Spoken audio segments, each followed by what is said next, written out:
Hi Roy, how are Hello. you? Hey, what's up? I'm good, thanks. How are you? Hey, I'm fine. Thanks so much for joining. Yeah, my pleasure. How was your youngsters presentation yesterday? Pardon? How was your youngsters presentation yesterday? Sorry, I wait a second. I'm trying these headphones for the first time. Oh, okay. Not the first time, but it's the first time I do that with the Zoom. So there you go. Now. I was told by the PR guy that you had a presentation yesterday. One of your one of your kids, right? Oh yeah. My youngest was they had a Viking play at their school, and Oh, nice. he was playing the Viking King. It was pretty Oh. cool. Well, first of all, Roy, it's a pleasure to speak with you. I confess that ever since I learned that Conception had shows scheduled in Brazil, I've been trying to schedule this interview. Oh, cool. Oh, cool. So glad Well, to be here. when Conception announced the reunion with you returning as lead singer, the fans' response couldn't have been more effusive. At that moment, did you feel how important your music was and how much the band was missed in the scene? Well, you know, I knew for sure that Camelot, I mean, Camelot was at his peak when I stepped out, right? And obviously, I knew that that was going to hurt a lot of people. I mean, including myself. It was an important decision to make, but it was hard nonetheless, you know. But and uh, and the same thing with Conception. We had a lot of fans, and we broke up sort of abruptly, you know, when we did in back in the 90s. So yeah, I mean, I had a feeling that people would like that, but we really didn't know what to expect because there was yeah, I mean, there were quite a few years between the last album and that one. So, but you know, the welcome was heartwarming and it was cool. You and the others remained friends throughout the 20-year hiatus. Can it be said that it was only a matter of time until Conception returned, or was this subject not always on the agenda? No, not really. I mean, the thing I had going with Camelot at the time was, you know, really like living the dream. So I didn't really look upon a reunion with the Conception guys as something that would happen at that time, anyways. But you know, and even when I quit Camelot, you know, I really didn't want to have anything to do with music at all. So it took a few years before I, you know, even started thinking about it. But when Tor and Arvid came to me with some demos that they had jammed out, played a couple of songs, and you know that sort of ignited a spark in me that led us to what we have today. At what point did the four of you conclude that it was time to finally wake up the sleeping giant? Well, like I said, you know, we the guys played a couple of tracks for me, and listened to it, really liked it, and me and Tori talked about locking ourselves up in a cabin somewhere and try to write some music together again, and that resulted in maybe seven, eight really cool demos, and from there on it was a walk in the park, really. I dare saying that State of Deception is my favorite Conception album. Is it yours as well? Which one? Sorry. I dare say that State of Deception is my favorite Conception album. Is it yours? I mean, it's really hard to pick a favorite, but you know, I really like these two last albums. They have a lot of the maturity that we didn't have back in the 90s, and of course, it was really important for all of us. But all of us have gone through some really tough hardship in the years, you know, between back then and now. So emotionally, it was a very relieving um, piece of art to let out, you know, and share with people. But it's really hard to pick a favorite. You know, I also love the albums from the back catalog, but you know, those two last albums, My Dark Symphony and State of Deception, are definitely all the way up there. In what aspects, in your opinion, make those newer albums so excellent? Well, thank you. First of all, it's you know, like I said, maturity comes in with all those years in between, and you know, when you work at a trade for years and years, you know, that there's you get certain connections you develop as a musician, as a songwriter, as a lyricist, and I guess we all had, you know, um, a lot to put into a lot of energy to put into this thing that we hadn't been working on for years. So I don't know. I mean, it's really when you start writing an album, it's really like magic unfolding in front of you because you start with nothing, right? And you know that at a certain time, you know, like a year and a half, 2, 3 years ahead, there's going to be an album, and you know that, but there's nothing there when you start. And that whole process is really a little bit like being an alchemist. You create something, uh, uh, uh, you know, like it's like creating gold out of nothing, really. Given this aforementioned magic, could it be said that this 20-year hiatus was perhaps the best thing that could have happened to the band as a creative unity?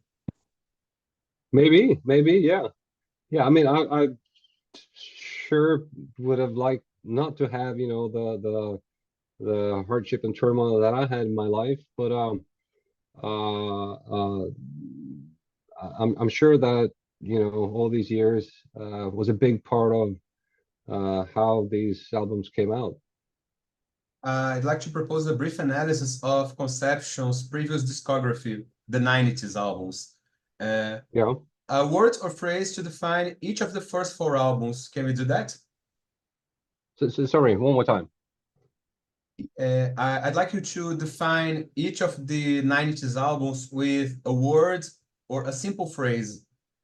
A word or a simple phrase? Yeah, The Lost Sunset. Yeah. Um, very expensive demo. You know, yeah. Parallel Minds was coming out, you know, on stage and really feeling like kings of the world. You know, everything happened really quick, so that was really fantastic. In Your Multitude had a more progressive approach, I would say, uh, and um, and Flow is really where we found our essence as a band. The long-awaited arrival of Conception in Brazil was impacted by other simultaneous tours passing through the country. One of the shows had to be postponed and the other, unfortunately, was canceled. What was your immediate reaction when you received the news? It was tough because, you know, we were all really set for this, but you know, we had to put, or rather, the promoter had to postpone it. I don't know for what reasons really, but they wanted to move the shows to June. So now we're coming back in the first week of June, I think, or second week of June. About the upcoming show, what can you anticipate in terms of set list? Well, we're definitely gonna try to put together a set that that will. It's always hard to put together a set when you have that many songs. Yeah, I mean, you have certain songs that mean a lot to people. Then you have certain albums that um, attract different audiences in different countries, and at the same time, you have these new material that you also really want to present. So it's going to be a nice combination of you know, everything that we've done. But it's going to be something special, you know, like I always say that Conception is a band that really needs to be experienced in a live setting. It's really a very cohesive unit, you know, and I'm really looking, and you know, it's also a matter of interaction with the crowd. So And I mean, you know that the Brazilian fans are, you know, really enthusiastic and they sing along, and you know it's so cool. So that's something that we're really looking forward to. It's good to know that despite it being some time ago, you still remember the country and the fans. Sure. You know that I was in Sao Paulo at the Edu Falaschi show in January this year. Yeah. So I had a little bit of a pre-taste, you know, of the enthusiasm. It was awesome, really cool. What do you still remember about the country from the times you've been to Brazil with Camelot and Uh, I think we only played a couple of shows with me. One in Sao Paulo at the Via Funchal, which I heard is doesn't exist any longer. But that was an awesome show. We played together with Epic, I think, and then we played a show in Rio. But you know, first of all, it's many years ago. But you know, I really like I said earlier, the enthusiasm and the sing along and the warmth from the audience is really something special. I'm 33 years old, so I belong to a generation of fans who knew as the lead singer of Camelot. Hmm. I want you to make two comparisons. First, how was working with Camelot compared to working with Conception? Yeah, well, I mean, uh, not too different to be honest. I mean, but of course, Camelot was mainly me and Thomas writing songs together and running stuff. But all the other guys were also helping out with, you know, a lot of stuff like filming, and there's like web stuff and editing, and you know, Casey had a big role. Um, and same with Conception, you know, me and Tora, we write most of the music, and we um, also run. I guess the main difference is we run our own company, you know, like our own record company.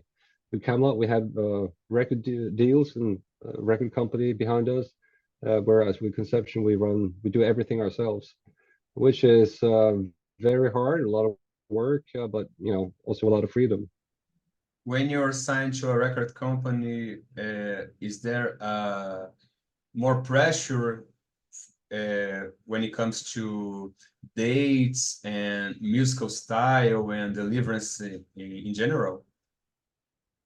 Well, yeah, I mean, we have pretty much full artistic freedom with Camelot too. But of course, when you have a label backing you up, they pay a lot of money, and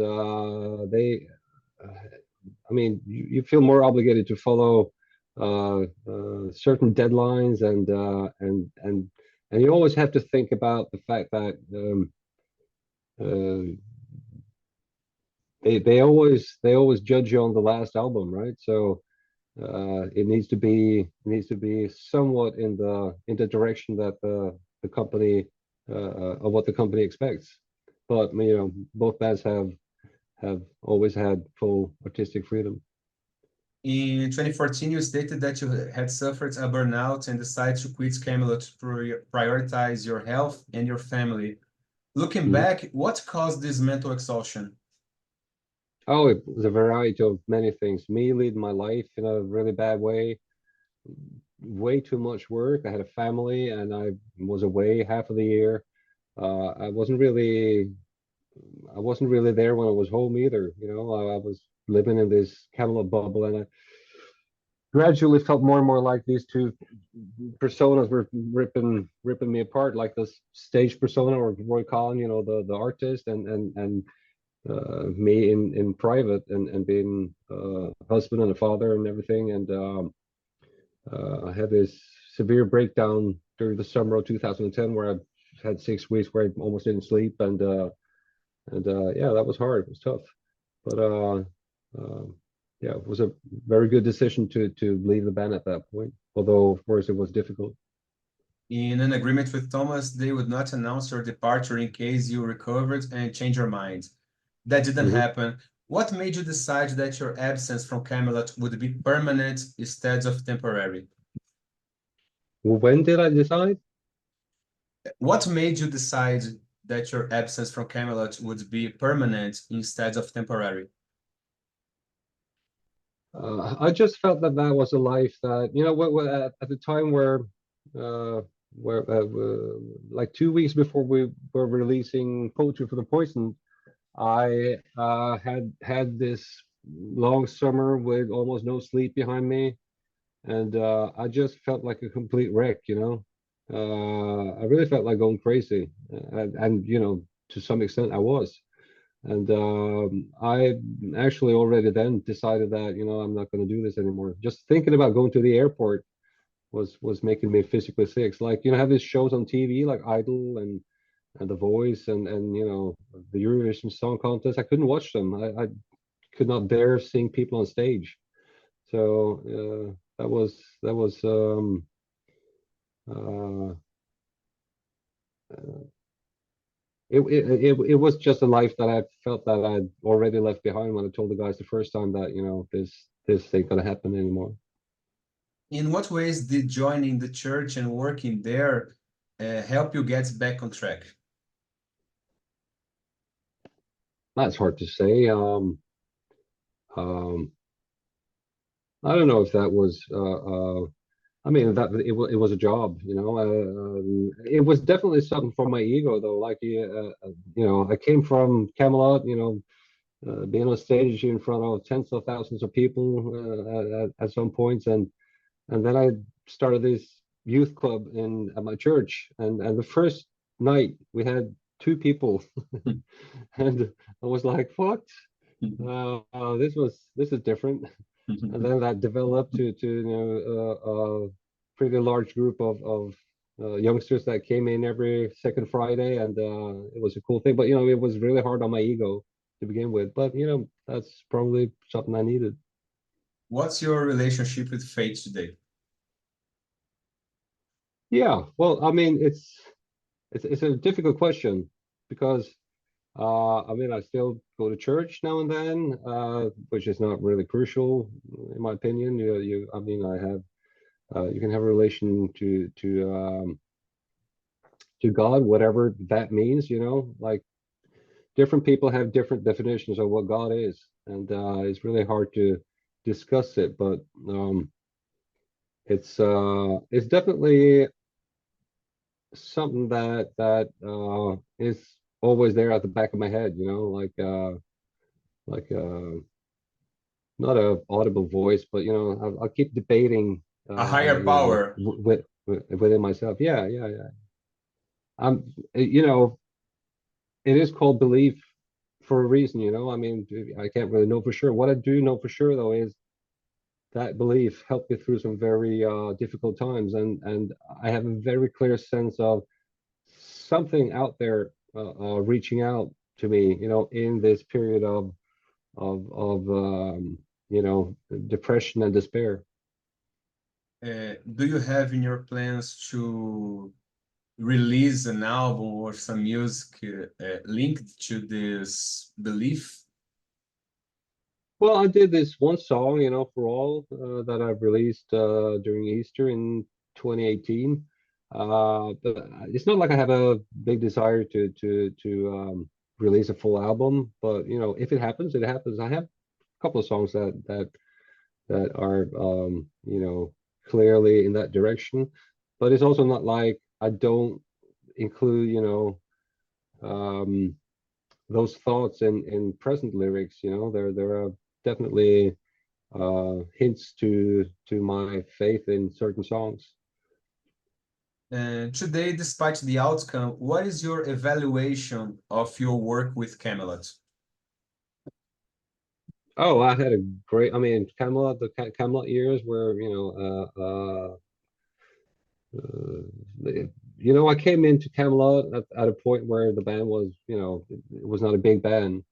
And then we joined forces with Sasha and Miro, the producers in Germany, and everything just went up and up, you know. Every album sold more, every tour was more successful, and it was a joyride out of this world. And Me and Tom was a very complimentary um, team, both as far as songwriting goes and did business together. So that was really cool. So I mean, I'm very thankful for for all those years, and we still keep in touch. We still do business together since we own the last. We own those albums together, so there's always decisions that have to be made, and you know, stuff that has to be done. Do you still have dreams regarding your musical career? I still have dreams. Oh well, yeah. I mean, I have so many songs that don't really fit in Camelot or Conception, and I would really like to get those out. And I am working on a solo thing that is actually almost finished now, but those are cover songs. But I'm linking those together with my history and tying them together with little pieces showing 8 millimeter film from my childhood, and I actually use my kids playing me as a child, and this is going to come out in the near future, but I just need to finish it and have the uh, proper platforms set up to have it out. Do you remember the moments that you look at the mirror and said, "This is what I want to do for a living"? I don't think that was a specific moment, but you know, um, it all started with Aha. I heard this song "Take on Me" on TV, and I just love those high shiny vocals, and they look cool, and they had more songs that I mean, I actually like the other songs even better. Uh, uh, and um, and then I started singing, with a toothbrush in front of the mirror, or in the shower, and quite quickly I understood that I had sort of the same type of voice, like I could do these high falsettos, and so that was cool. And eventually I understood that, yeah, hey, maybe And I'm not the best singer in the world, but I can sing, and from there on it developed. and what metal album or band brought you to the heavy world? Sorry. If there's one album that the initial album was Knights of the New Thunder with TNT. So that was the first one. I mean, the fact that they were Norwegian, great guitar player, and I felt the songs had a format that was tight and catchy, and I love the musicianship of all of them. Yeah, but that, I mean, a lot of other albums too, but that was the if I should pick out one, that was it. And then Rage for Order with Queenstrike also has to be mentioned, because that totally changed my perspective on the whole metal scene as far as lyrics go, and I just love the that mixture of progressiveness and catchy songs together with lyrics that actually meant something to me. What would your fans be surprised to know that you listen to at home? Most of it, well, the thing is, I listen to all kinds of music. I mean, these days I really I listen to a lot of podcasts. But music wise, I I I digest everything. There's good music in all genres. My kids listen to uh, anything from rap music to 70s and 80s stuff. So when we're in the car, I you know often have to let them rule the stereo, and then it's their music that plays. But they got good taste, so that's cool. But yeah, I don't know. Um,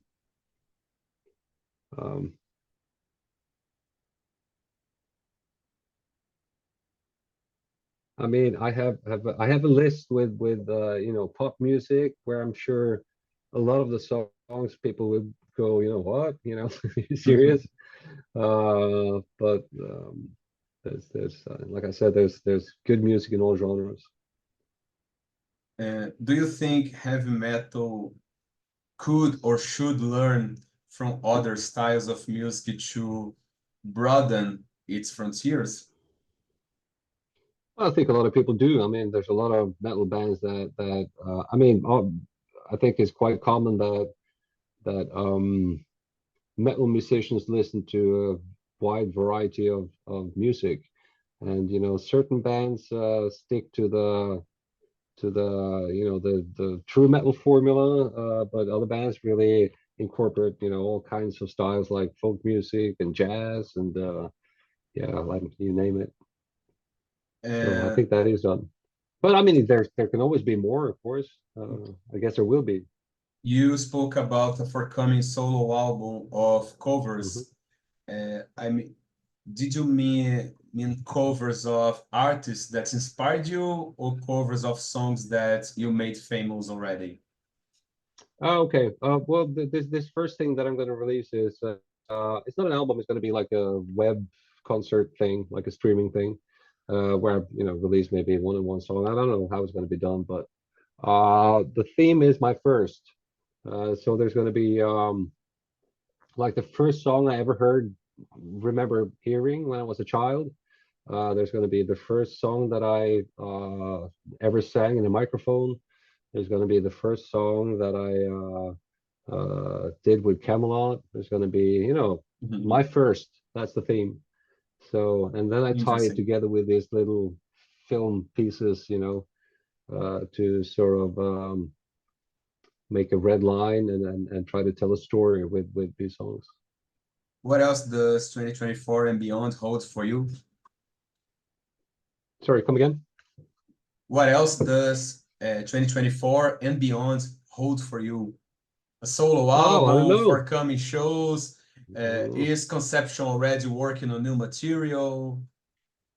yeah, I mean, we're constantly working on new materials like solo stuff and band stuff. There's well, there are certain things I can't talk about, but I'm definitely set on releasing this solo project somehow, this year. And there's going to be yeah, I mean, we're working on shows and tours, and there's always it's a constant, um evaluation of things and prioritization as to what we should spend our time and energy on. Like, I mean, we all have families, and we're, uh, we have limited time. It's not like when you're 20 and you don't have a wife, maybe not even a girlfriend, you don't have kids, you don't have a job, stuff like that. Not that I have a job. I mean, I sometimes I work as a teacher, but most of the time I'm just at home working with music or working with business otherwise. And can you anticipate some of the artists that will cover on your forthcoming album? Say again, some of the artists. Some of the artists that you will do cover versions on the album? Yeah, well, I mean, like I said, it's not going to be an album. This first thing, this is just a web thing. So yeah, no. I So, did mention I did mention Camelot though, so I mean there's going to be one Camelot song on it, but I guess that's the rest is going to be a surprise when it comes out. all right. So to wrap up this interview, any message for the fans in Brazil? Yeah, I had such a great time at the Velasco show in January, and that made me want to come back and play with Conception even more. So I just hope to see you all at in Sao Paulo on I think it's the 10th of June. Need to check that, but it's a few days into June, and you guys are the best. Love you all. Right. Thank you so much for this conversation. Hope you enjoyed this as much as I did. And as for my last request, would you please put maybe Definitely. horns up or thumbs up for the print screen? Yeah, sure. Thank you so much, man. Sure. My See, pleasure. see you in São Really. Paulo. Bye bye. Yeah, see you, man. Bye bye.